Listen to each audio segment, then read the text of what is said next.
Hello everyone, just a quick video today, but it's a bit of an odd one, so allow me to explain. And I have to talk about myself a little bit here, so apologies. I did try to write around that, I promise, but it was impossible. Now, when I started out on YouTube, I was just making rather mediocre, honestly, Let's Plays with my friend Jen, for something to do, and that's what I thought YouTube was for, really. Minecraft videos, cats jumping into boxes, and rally crash compilations. Why would you stand on the corner at a rally? Why are they standing on the corners? Oh god. I didn't really have a clue about any of this political stuff that was going on YouTube, you know, all of these new media personalities or whatever else they like to call themselves, you know, instead of what they actually are, which is someone with a blog. Someone with a blog who takes it way too seriously, of which I am one now, I suppose. But back when I made the switch from making fun videos to depressing videos, it's fair to say I was a little behind the times. You see, what I was aware of were the atheist YouTubers in the "we're geniuses by virtue of knowing the earth is round" vein, like Thunderfoot and the Amazing Atheist. And I incorrectly assumed they were still the big fish in the YouTube pond. Not so anymore, of course. These days there's a lot of other fish people are watching.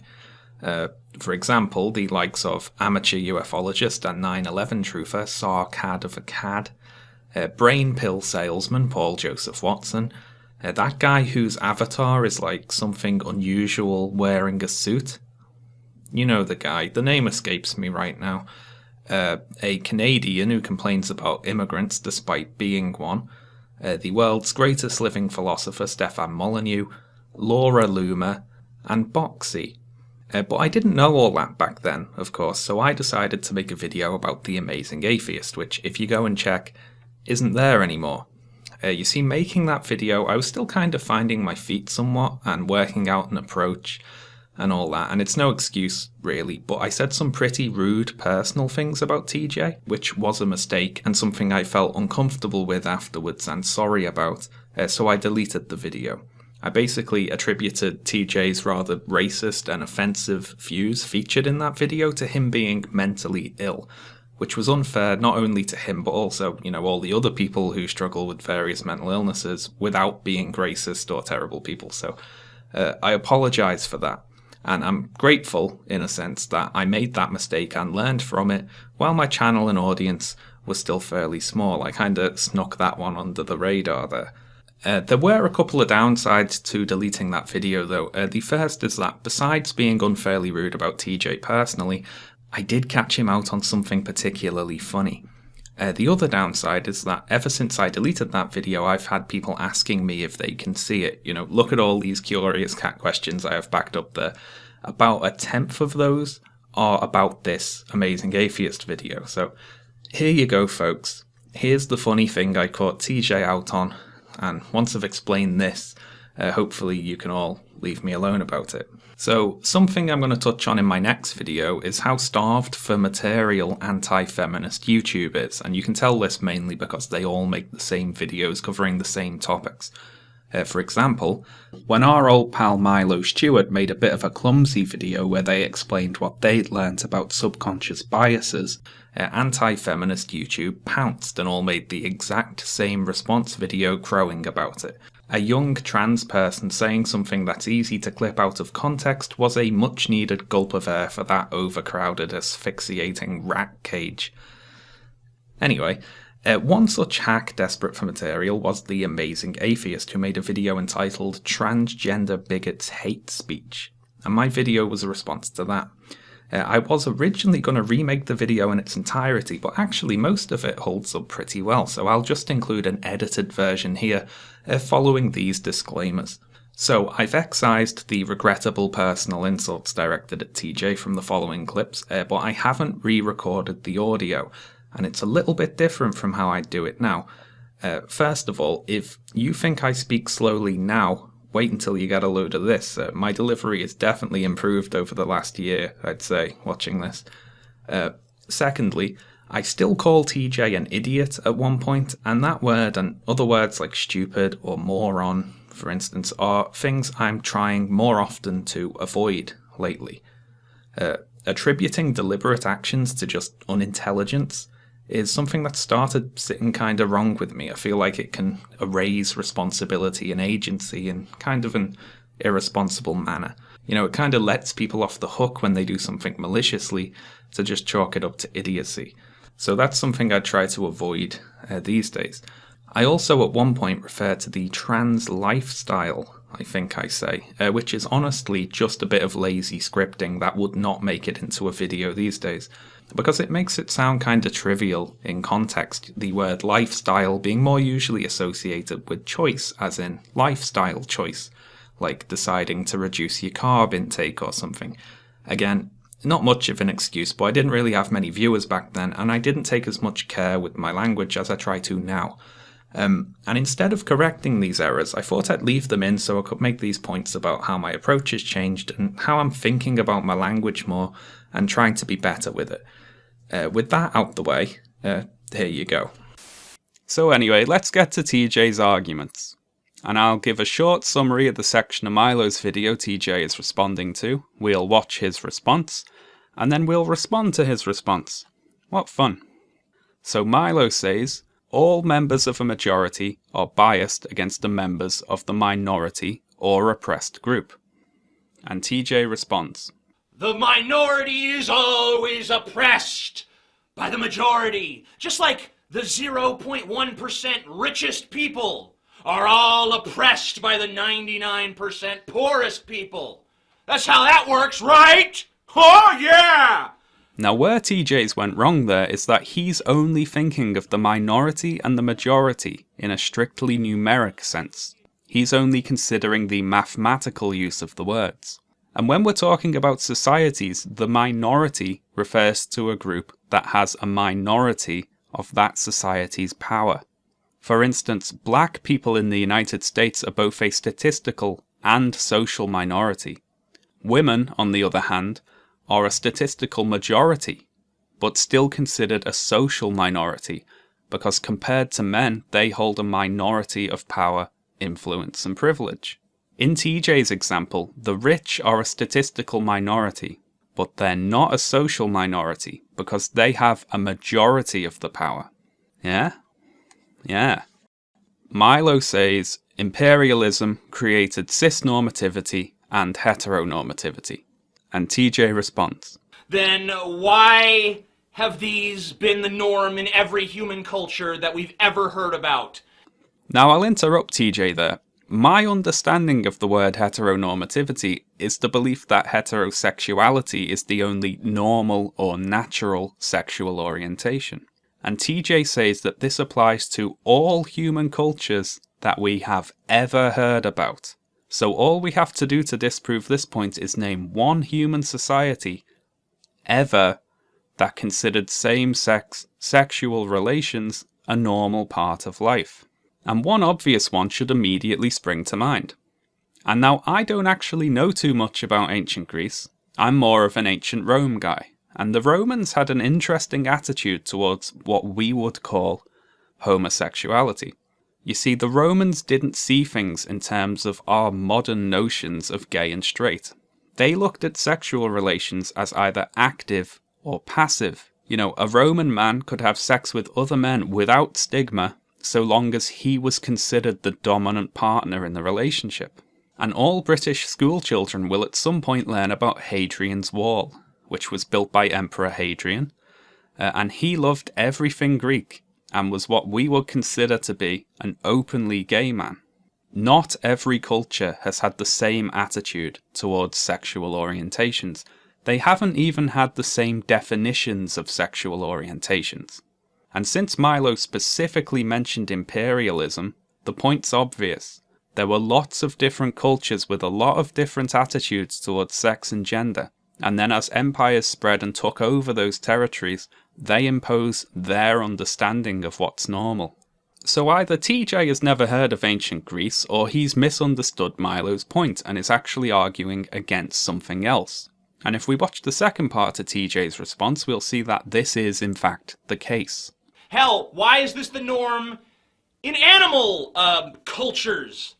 A male lion is different than a female lion, not only physically, but in their roles. You know, a male gorilla is different than a female gorilla, not just in terms of their physicality, but in terms of their roles in gorilla society. And you can go all the way down the evolutionary line to most species that sexually reproduce, and you're going to find that there are delineated roles for the genders. So it's not some human construct. It's not, ooh, imperialism. You see, Milo said imperialism created cisnormativity and heteronormativity. What TJ is arguing against is this. Imperialism created the concept of gender roles, and that's why he started talking about animals. You see, cisnormativity and heteronormativity are to do with societal attitudes towards things, and they can't really be translated into the animal kingdom because non-human animals aren't capable of having opinions. So even though TJ got the wrong end of the stick and is arguing against something that Milo didn't actually say, let's briefly address his point anyway. So to start with, TJ is right. Animals do have physical differences between males and females do often serve different roles. Now what he missed is that these roles are capable of change. They're not set in stone. You know, lots of different animals have evolved in a lot of interesting ways. And we know the obvious ones. Male seahorses give birth. Clownfish can change from male to female should the need arise. And now I know someone's sitting there saying, TJ didn't mention fish or insects or anything. He mentioned mammals. A male lion is different than a female lion, not only physically, but in their roles. So, okay, let's look at lions, There's clearly a physical difference between male and female lions. For instance, here's a picture of a male lion. No, it isn't. It's a picture of a female lion. Now, apparently some female lions are growing manes and taking on the traditionally male role of frightening away competitors. Gender-fluid lions, eh? Who knew? Milo says he mainly talks about Western societies because that's what he personally has experience of. And TJ responds, Yeah, well, maybe you should visit those other societies just so you have a better basis of understanding. In Western culture, here's how the conversation goes. Hey guys, I may appear female, but I am in fact a non-binary trans person who prefers male pronouns. Some of us do not agree. I am oppressed! Ah! And wouldn't it be nice if the worst that Western trans people had to face was polite disagreement? Now, I'm not going to go through a bunch of news reports about murdered and abused trans people just to prove a point to an idiot in a YouTube video. You can Google transgender hate crimes on your own time if you feel like depressing yourself. But even aside from the horrible violent stuff, there's still a lot of institutional bias against trans people in the West. There's still a lot of trans people living in states or countries without equal legal protections, and a lot of places don't count trans people as a protected group under hate crime legislation. And of course, trans people still have little direct representation in government. You see, TJ, sometimes the people who say, "I do not agree," go on to say, "And I'm a state senator, and I don't think you should have access to adequate health care." Pretending that the worst trans people have to deal with is some people politely not agreeing with their lifestyle, that itself is transphobic, by my estimate anyway.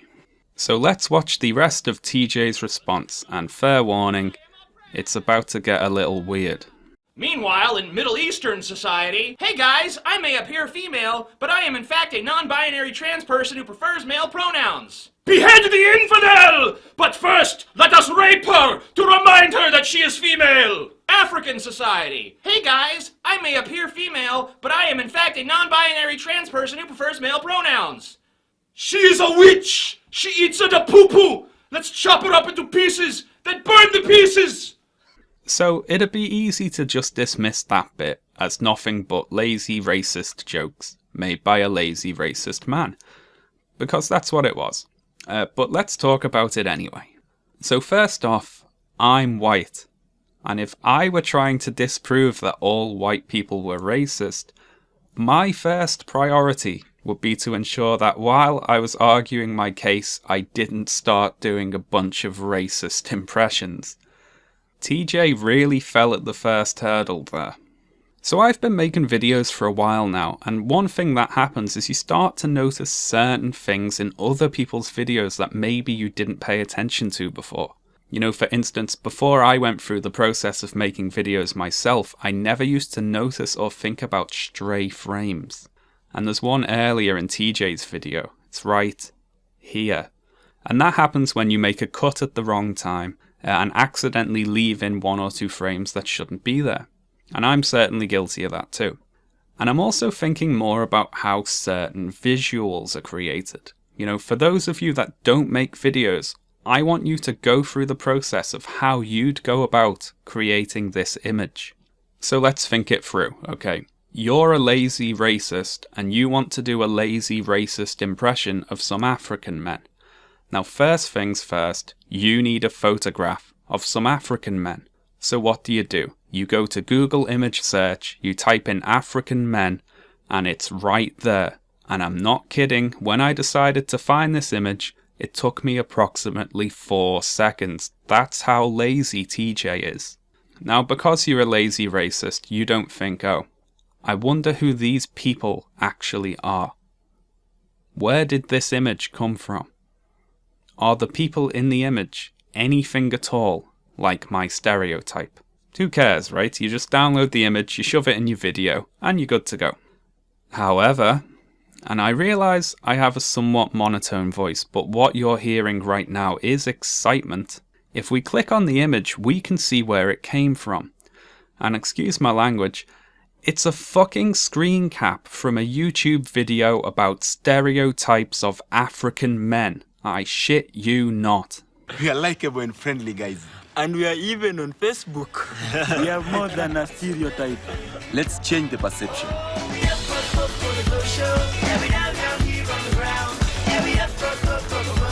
TJ?